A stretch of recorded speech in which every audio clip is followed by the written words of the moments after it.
नमस्कार दोस्तों, आज का सवाल है, जिंदगी में क्या होना बेहद जरूरी है? जिसका जवाब दिया है अर्पित शर्मा जी ने। तो चलिए उनका जवाब सुनते हैं। चलिए आज आपको मेरे दो घनिष्ठ मित्रों के जीवन के बारे में बताता हूँ, जिसके माध्यम से वो एक चीज का पता लगेगा जो जिंदगी में होना बेहद जरूरी है। मिलिए पहले मित्र से, जिनका इंदौर में बहुत बड़ा कारोबार है, जिसका मासिक टर्नओवर करोड़ों में है। दो बड़े वेयरहाउस प्रमुख औद्योगिक क्षेत्र में है, जिससे लाखों रुपए किराया मासिक आय है। कम आयु में ही 2 से 3 भूमि के टुकड़े शहर के पॉश रिहायशी एरिया में है, और अभी माता पिता से अलग होकर एक नवीन भवन का करीब 10,000 स्क्वायर फीट पर भव्य कंस्ट्रक्शन चल रहा है। इनकी फोन की घंटी ऐसे घंघनाती है जैसे रेलवे इंक्वायरी हो। एक हाथ और एक कान पर फोन परमानेंट चिपके रहते हैं। 24 में से 17 घंटे मानो कोई पिशाच इनके कांधों पर चढ़ा बैठा है। दिन भर में लाखों का लेन देन भिन्न राज्यों से होता है, और विश्वास मानिए हर चौथे दिन कहीं से पेमेंट रुक जाने से इनकी सांस रुक जाती है, तो हर 5वें दिन किसी को पेमेंट न दे पाने के टेंशन में इनकी सांस अटक जाती है। सर पर हमेशा जीएसटी और कस्टम का तनाव, आसपास के ईर्ष्यालु व्यापारियों के षड्यंत्रों का प्रभाव और असामाजिक तत्वों द्वारा यदाकदा दी जाने वाली धमकियां इन्हें बुरी तरह से पीड़ित किए रहती है। बची खुची कसर कर्मचारी और मजदूर पूरी कर देते हैं, नित नई डिमांड और बोनस मांगकर तथा बिना सूचना गायब होकर। जहां धन की अति होती है, वहां सबसे पहले सबसे करीब के रिश्तों का दूर होना शुरू हो जाता है। इनका सगा भाई ही इनके जीवन का सबसे बड़ा दुश्मन है, और सामदाम दंडभेद सब अपनाता है इन्हें नीचे गिराने के लिए। आज इनका जन्मदिन था संयोग से, और एक पार्टी ने इनके 50 लाख का पेमेंट रोक लिया था।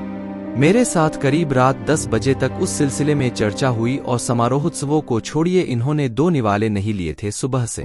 मात्र 1 कप चाय पी थी। यहाँ धन की अति है, रुतबे की कमी नहीं है, बस वो एक चीज नहीं है जिसकी वजह से इंसान सुख की 2 रोटी खाकर चैन की 2 घड़ी नींद ले सकता। मिलिए दूसरे मित्र से, जिनका भी मेटल का ही कारोबार है, जो कि छोटे छोटे कस्बों से फुटकर मेटल खरीदकर पहले बताए गए मेरे बड़े कारोबारी मित्र को ही बेचते हैं।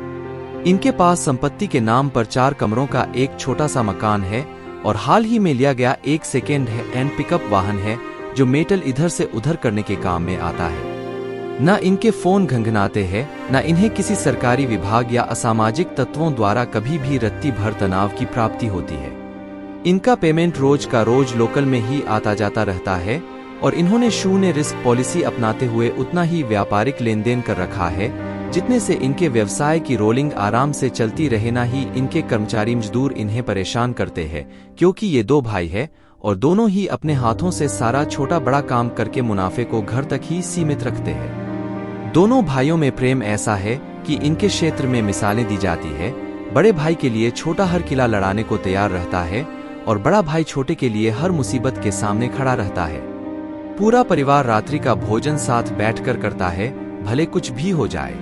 महीने में आराम से एक बार परिवार समेत ये लोग भ्रमण पर भी जाते हैं, इतवार भी मनाते हैं और त्योहार भी मनाते हैं। एक आदर्श भारतीय परिवार होने के सारे बिंदु को टिक करते हैं। यहाँ सीमित किंतु पर्याप्त धन है, रुतबे की आवश्यकता अनुभव ही नहीं हुई, और वो एक चीज पर्याप्त से अधिक मात्रा में है, जिसकी वजह से इंसान सुख की 2 रोटी खाकर चैन की 2 घड़ी नींद ले सकता है। वो एक चीज है आत्मशांति। भरपूर धन कमाना बहुत अच्छी बात है, पर अगर उसके लिए जीवन की शांति से समझौता कर रहे हैं, तो आप एक विफल व्यापारी है। बड़ा भारी रुतबा पा जाना बहुत अच्छा है, पर अगर उसके लिए दिन भर की शांति गिरवी रखनी पड़ जाए, तो उस रुतबे को थोथा घमंड ही कहा जाएगा। अनेकों संपत्तियां अर्जित करने में क्या बुराई है? हाँ, अगर उसके लिए स्वयं की शांति को तिलांजलि देनी पड़े, तो ऐसी संपत्तियां मन पर एक बोझ के सिवा कुछ नहीं। भोजन उतना ही बनाना चाहिए जितना पेट में जा सके, और चादर उतनी ही तानना चाहिए जितने में दोनों पैर आराम से समा सके। धन दूसरी सबसे बड़ी जरूरत है, पहली जरूरत आज भी आत्मशांति ही है जिंदगी के लिए। तो दोस्तों, आपको अर्पित जी का जवाब कैसा लगा, कमेंट में जरूर बताएं, और इस वीडियो को शेयर करना ना भूलें। धन्यवाद।